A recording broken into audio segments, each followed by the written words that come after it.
Paolo Coelho a dit que le bateau est en sécurité au port, mais ce n'est pas pour cela qu'il a été fabriqué.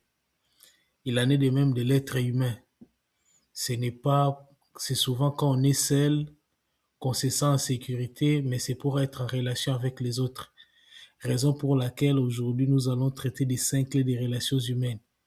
Parce que d'une manière générale, notre naissance ou notre existence ne dépend pas de nous. Et d'une manière générale, dès notre conception jusqu'à notre dernier jour sur cette terre, il y a une chaîne humaine qui est à notre faveur. Il y a la chaîne humaine gratuite, il y a la chaîne humaine prépayante. C'est-à-dire, il y a des choses que les gens font pour nous gratuitement et il y a des choses que les gens font pour nous parce que nous avons payé leurs services. Et il y a des relations que nous choisissons. Il y a aussi des relations que nous ne choisissons pas. Nous ne choisissons pas nos membres de famille. Nous ne choisissons pas nos oncles, nous ne choisissons pas nos parents, mais nous choisissons quand même nos amis. Et d'une manière générale, les relations se créent dès la maison, dans la parcelle ou dans la concession, dans la rue, en fonction des intérêts aussi, en fonction des intérêts à l'école et s'étendent jusque dans les milieux professionnels. Donc nous sommes appelés à vivre, à avoir des relations avec les autres parce que notre propre existence ne dépend pas de nous, ça dépend des relations de nos parents dont nous sommes le produit des relations, nous sommes le produit des relations humaines. C'est ainsi que l'homme est un être social, donc aucun être humain ne peut vivre en vase clos. Nous devons être en relation avec les autres parce que d'une manière générale, nous sommes là sur la terre, soit nous sommes pour aider les autres et pour bénéficier aussi de leur aide. Donc, nous allons parler des 5 clés sur les relations humaines. La première clé pour les relations humaines, c'est la relation qu'on a avec soi. D'une manière générale, pour ceux qui lisent la Bible dit tu aimeras ton prochain comme toi-même. C'est-à-dire, la première chose, c'est que la relation que nous avons avec nous-mêmes détermine la relation que nous avons avec les autres. Nous voyons souvent dans les développements personnels, on dit aux gens de se connaître.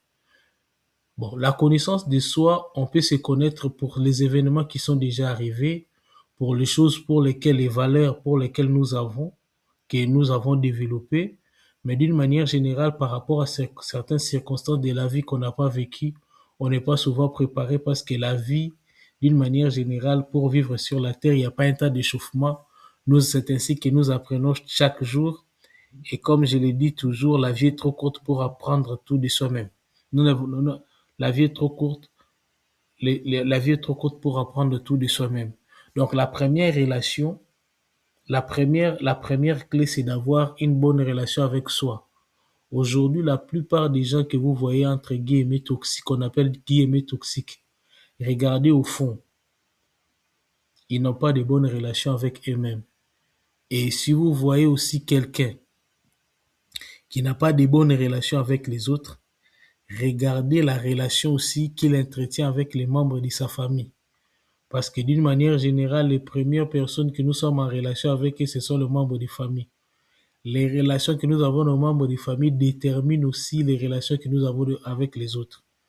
Et si vous voyez aussi quelqu'un qui se plaint toujours que les autres sont mauvais, il nous arrive tous à dire que l'affaire c'est les autres. Mais d'une manière générale, nous avons toujours besoin des autres. Mais si nous disons toujours tel est mauvais, parce que moi je peux dire telle personne est mauvais, vous allez apprendre aussi chez quelqu'un d'autre qui va dire que moi aussi je suis mauvais. Chaque, ça c'est tout le monde. Si nous regardons au fond, si tout le monde disait que les autres sont mauvais, nous on n'allait pas avoir des relations. Donc ce qui détermine les relations que nous avons avec les autres, ce sont la relation que nous avons avec nous-mêmes. Donc la relation avec soi, et c'est lié aux relations que nous avons avec les membres des familles. Et si aussi nous-mêmes nous trouvons que les autres sont bons, les autres sont mauvais, parce que moi je connais avec l'âge, il y a des gens qui disent que les autres sont mauvais et les gens qui se croient entre guillemets parfaits. Et ils disent toujours non, j'ai rencontré des mauvaises personnes, j'ai fait des mauvaises rencontres dans ma vie, tout ça. Mais ils se posent jamais la question de savoir si ils sont, comme je le dis souvent, comme on le dit en comptabilité, ils sont des produits. Parce qu'en comptabilité, il y a les charges et les produits. Les charges sont les causes d'appauvrissement et les produits, c'est les causes d'enrichissement. Est-ce que nous entrons dans la vie des autres pour pouvoir les aider à avancer ou nous sommes là pour tirer les autres vers les bas? Donc, dans la vie d'une manière générale, nous devons être des produits et non des charges. Donc, c'est la relation que nous entretenons nous-mêmes. Cette relation est liée à la relation que nous traitons avec nous entretenons avec nos membres de famille. Aussi, quand nous commençons à voir que les autres sont mauvais, c'est très dangereux pour nous. Parce qu'il n'y a aucun être qui est parfait sur la terre. Mais l'être humain est perfectible. Donc, il ne faut pas seulement voir que les autres sont mauvais, les autres sont méchants, c'est vous les plus bons. Apparemment, certains ont l'impression qu'ils ont une auréole sur la tête. Comme quelqu'un pouvait dire, Saint, priez pour nous, nous sommes de pauvres pécheurs. Donc, d'une manière générale, nous, la première clé, c'est la relation avec soi. Et la relation avec soi, la première relation qui détermine, c'est la relation que nous avons avec nos membres de famille, nos parents, nos frères et nos sœurs. Ça, vraiment, je voudrais marteler ici. Je voudrais dire qu'il n'existe pas de famille parfaite. Il n'existe pas de famille parfaite. Il n'existe pas de famille parfaite, j'insiste. Dans nos familles, il y a toujours ce qu'on appelle entre guillemets des pollueurs, des gens qui viennent polluer les familles, qui viennent créer des problèmes dans la famille, qui sont là pour briser des relations dans la famille. Mais d'une manière générale, il n'existe pas de relations parfaites. Dans nos familles, nous savons tous qu'il y a toujours des donneurs de leçons. Donc nous commençons à comprendre qu'il existe des donneurs de leçons, mais l'essentiel, c'est d'avoir de bonnes relations avec nos membres de famille. Parce que c'est curieux de pouvoir voir que quelqu'un, certes, il n'y a pas de parents parfaits. C'est en devenant parents qu'on se rend compte que nous aussi, on n'est pas parfaits, que nous aussi, on est des êtres humains. Mais d'une manière générale, il n'existe pas de parents parfaits, il n'existe pas de frères parfaits, des oncles parfaits, des tantes parfaites. Donc, d'une manière générale, il faut noter que nous devons entretenir de bonnes relations avec nos membres de famille parce que c'est déterminant avec les restes des relations. Parce qu'à un moment, ça peut devenir inconcevable de voir que quelqu'un, lui, toute sa famille, les gens sont mauvais. C'est lui le seul homme qui est bon, qui est bien, qui est parfait dans la famille. Ça devient curieux. Et c'est souvent là les gens qui sont toxiques, entre guillemets, dans notre société. Donc, nous avons parlé de la première clé qui est la relation avec soi. Et nous avons lié cette relation avec nos membres des familles et à la perception que nous avons des autres dans la société.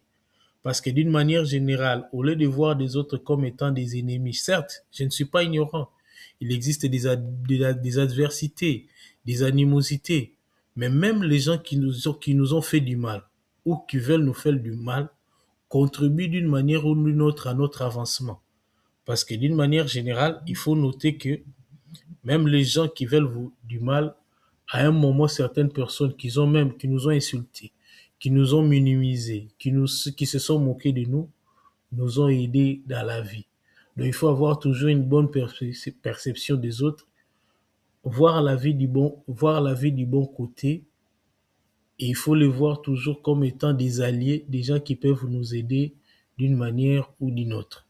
Donc, nous avons parlé, premièrement, de la relation avec soi, et comme je l'ai lié avec la relation qu'on entretient avec les membres des familles et à la perception que nous avons avec les autres. Donc, nous devons avoir de bonnes relations avec les autres.